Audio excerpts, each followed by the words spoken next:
মেয়েটা পাখি হতে চাইল। আমি বুকের বাঁ দিকে আকাশ পেতে দিলাম। 2-4 দিন ইচ্ছে মতো ওড়াউড়ি করে বলল তার একটা গাছ চাই। মাটিতে পা পুঁতে ঠাঁই দাঁড়িয়ে রইলাম। এডাল সেডাল ঘুরে ঘুরে সে আমাকে শোনালো অরণ্য বিষাদ।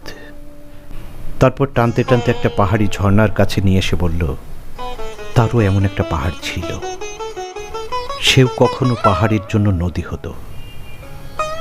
আমি ঝর্ণার দিকে তাকিয়ে মেয়েটিকে বললাম, নদী আর নারীর বয়ে যাওয়ায় কোনো পাপ থাকে না।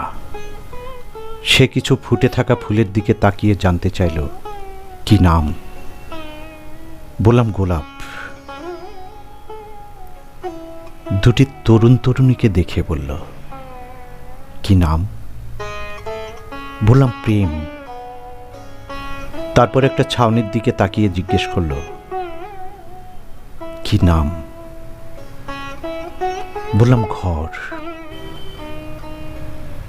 এবার সে আমাকে বলল তুমি সকাল হতে জানো? আমি বুকের বাঁ দিকে তাকে সূর্য দেখালাম।